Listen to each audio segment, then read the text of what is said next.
Well, hello guys. Have you ever wondered how to make boards wider? If you're looking to learn how to connect boards together to make them wider, say a countertop, a table, or even a plaque, today I will be showing you how to join boards to make a wider product. And if this is your first time watching one of our videos, be sure to subscribe and hit the button right there below. Oh, hey, there it is. Nope, it's over here.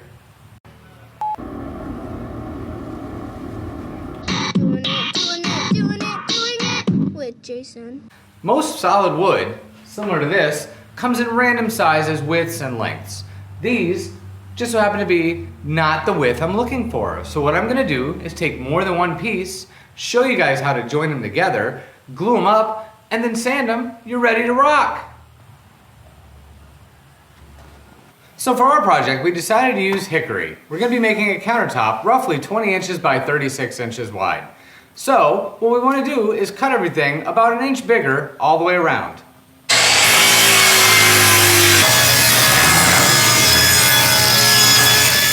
Alrighty, we have all of our boards rough cut and oversized.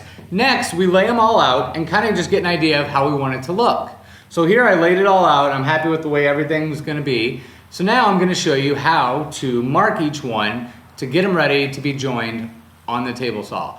Or you can use a joiner like here, but not everybody has one of those. So we're gonna stick with the good old table saw.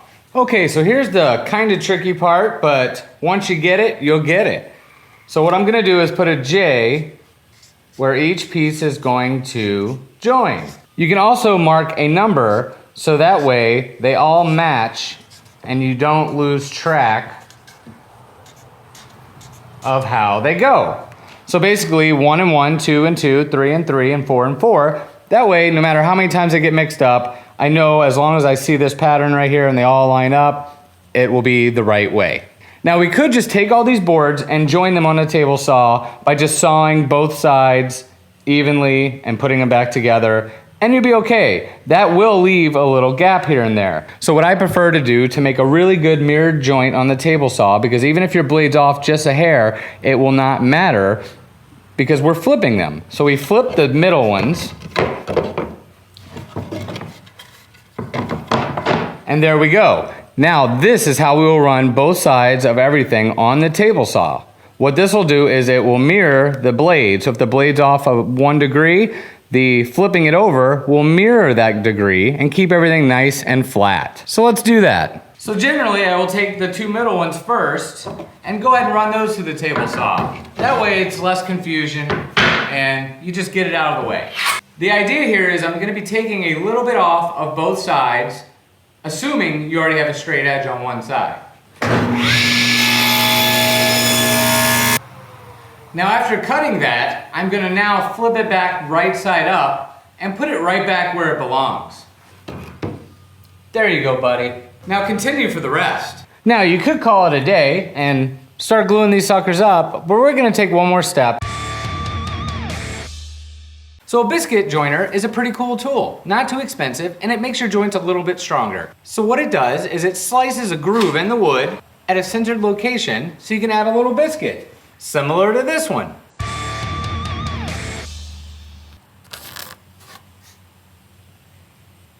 Come in about an inch or two, make a mark on all your boards where they join, and you can just be a nice little quick mark. And that way it'll keep it even all the way on each joint. So do that across the board about every 5 inches or so, and that'll give you your marks for using the biscuit joiner, which is our next step. Using a biscuit joiner couldn't be easier.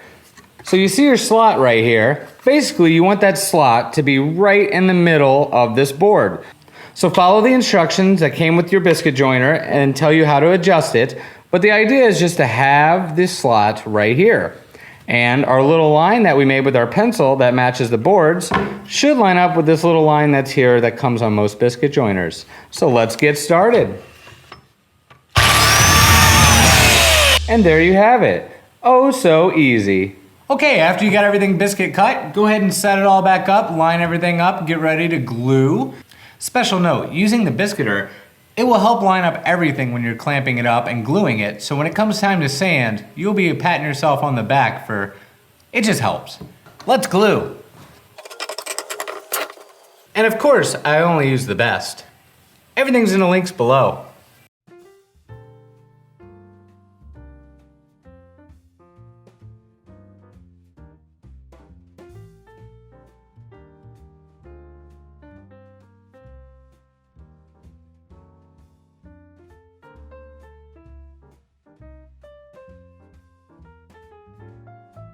And now always start clamping from the middle out.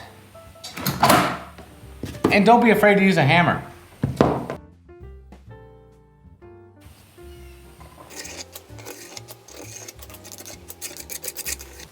Now in case you were wondering, in this video I use a lot of these clamps. These are called parallel clamps. Pretty much one of the best clamps ever made. Well, and there you have it. That is how you join wood to make it wider. Let the glue dry for about 24 hours if you're using the Titebond product, and then you'll be ready to sand it, put your favorite finish on, or tune in next time when we use this wonderful King Arthur product that they sent us. I believe it is the Galahad. We're gonna give it a whirl and try it out and see how it distresses, and it should be a lot of fun. And as always, thanks for watching and be sure to subscribe. We'll see you next time.